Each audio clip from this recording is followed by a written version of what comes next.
This clip is from the Boundary Riders podcast, and if you do enjoy this, then make sure to check out the full episode out every single Wednesday morning on YouTube and Spotify. Alright, second question regarding rate it or hate it. West Coast will get more wins this season than Essendon. Yeah, I'll rate it. I think, you're looking at their team, you look at the Essendon model, and the kids are, not driving standards. They're bringing the enthusiasm, they're bringing the teenage joy, really, the joy of it, of football again.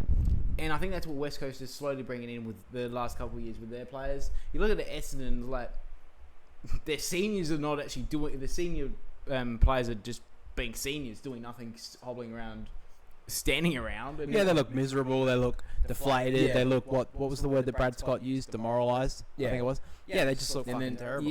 You see some of the young kids that are coming through for Essendon, it's like, there's just not enough of them, I don't think. They're in the stationary period of, are we going to rebuild or not? And they're like what West Coast were like 3 or 4 years ago, and then everyone's like, you need to rebuild, and they're stubborn as hell, and they're like, no, we're not doing it. We're going to do it our way. And it's like, eventually we saw with Richmond and Adam Muse. Like for one season, we kind of thought maybe they're just going to try and go down the route of like regen and then go. Yeah. And then everyone was like, no, you need to cut down. Like Damien Hardwick kind of left you in a shit position.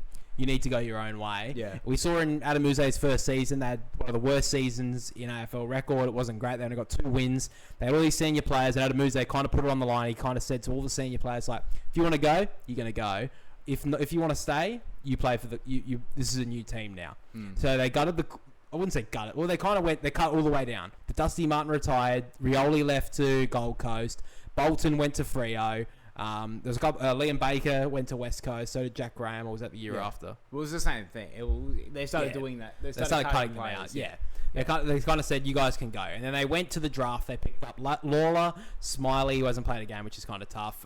They picked up a couple of big players in that draft. Trainer, Armstrong. Yeah, that was like the dream draft. Everyone was like in the 2024. They picked up some of these best players. Lawler looks like a star. All these new players look really, really good. They regen. They've got 5 wins in 2025 where no one expected them to get anything. Now you sit here and you're like, wow, they've jumped Essendon. They probably jumped West Coast as well. They're kind of neck and neck with North Melbourne to an extent. Like, yes, North Melbourne have got an extra win this season, but then they went to WA and then got done by the Eagles.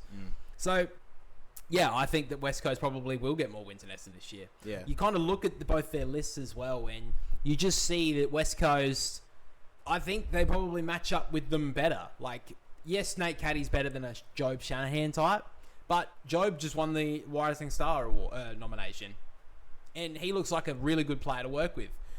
Nate Caddy's probably the better one, obviously, but like Job Shanahan looks like he could be an A-grader as well. Yeah. Then you look at other players around the ground on the West Coast point of view. Willem Dersma gets picked up as a number 1 draftee, and he looks like he's going to be a star. Harley Reid, that was probably his best career back game on the weekend. I know it's a couple of years ago, but you're looking at that. Who other players, even just Malala Murdoch, even though he's got injured on the weekend, he was their best player in the last 2 weeks. Yeah, exactly. And he was one of their best players. Even looking back, like they've picked up some pretty good SSP players as well. And like Devon Robertson has had a brilliant start at the West Coast Eagles. Couldn't get a game for the Lions the last couple of years. After 2023, had a career best year. There was a big offer on the table from the West Coast Eagles. He decided to stay. Couldn't get back into that Brisbane lineup, and then decided to come home after getting delisted from the Lions. He brings over a wealth of experience from a premiership team, and he's had a brilliant start as a West Coast Eagle.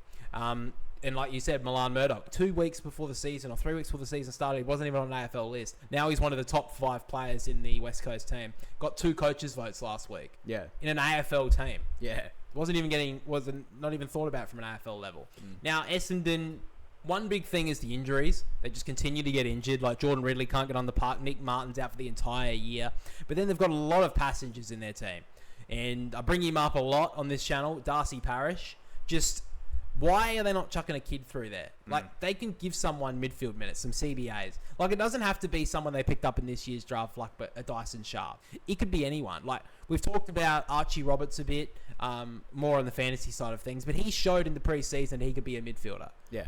But they don't give him any minutes in there. They're giving it to Darcy Parish, who's just milking minutes in there, doing absolutely nothing. They've got other players that could potentially be in there, giving them some spark, like I saw Kako on the weekend make some really good plays in a team that was getting demoralised, getting smashed by Port Adelaide. He showed some big moments. Chuck him through there as like a burst player. Give him like 5 in a game. Like give him once a quarter, just to go basically just charge through the middle of the pack and try and get the ball forward. Yeah.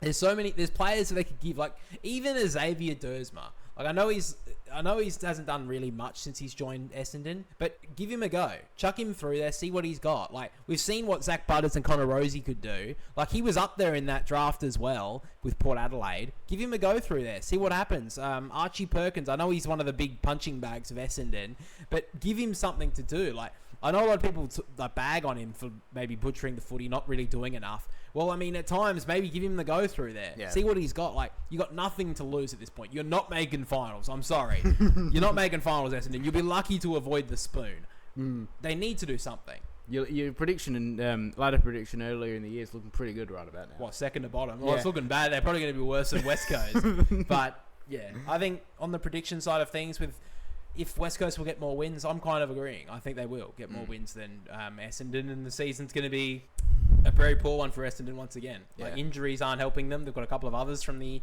game against Port Adelaide with Mason Redmond gone and Dyson Sharp likely gone as well. A couple of decent performances in the VFL. I think Farrow probably gets his first game this week, but I kind of agree. And I think that if we're looking at players on the rebuild, teams on the rebuild, comparing between West Coast and Essendon, it may be a little bit of recency bias, but I definitely see that West Coast are in front, just looking on paper. And I think Essendon may have missed a trick with not letting go Merritt. I know that's kind of an easy thing to say now when a lot of people, including myself, were kind of praising Essendon last year for Essendon for not giving in to Hawthorn and just holding on to Zach Merritt. But right now, 3 of those first round draft picks and I know maybe a Hawthorn player. I think that if they looks pretty good now, it might look good now. Yeah, I think it would, and I think that if Essendon kind of maybe considered the option a little bit earlier in the trade period. Like, maybe we should consider letting Zach Merritt go. They could have fought harder for a Cam McKenzie or a tall forward at Essendon. At Hawthorn. Like, maybe you could have offered a Cal Shadir a big offer, or a Mitch Lewis, or... I mean, I'm probably not maybe your child, but, you probably could have offered something big or asked... Like, if you want to get Zach Merritt, play hardball. Because the thing is, you could have played hardball. Yeah, you don't play a hardball with less than a week to go on the trade period. It wasn't even... I think it was the last day they said, maybe we'll consider it. Yeah. And then they just pushed it back, and it's like, well, that opportunity's gone. Like, if that opportunity is there, and he says he wants to go, I think maybe you got to consider it. And I think that, like, yes, Essendon, held strong... They're held strong, and they're in bottom place at the moment. Yeah. Do they look that... They don't look that exciting. Anyway, overall, I think West Coast, they're probably the more exciting team. And I think that, interesting watch this week. They play Port Adelaide and Essendon play North Melbourne. So I've tipped against them in both of those games. Bit of a spoiler for the preview to the new round. But we could very well be seeing a team that's, very, very well could see it. West Coast. I could see them maybe pinching it. It'd be hard. It's in Adelaide. But I would give them a little bit... I'd give them a similar chance than Essendon beating North Melbourne. And North Melbourne obviously lost to West Coast last week.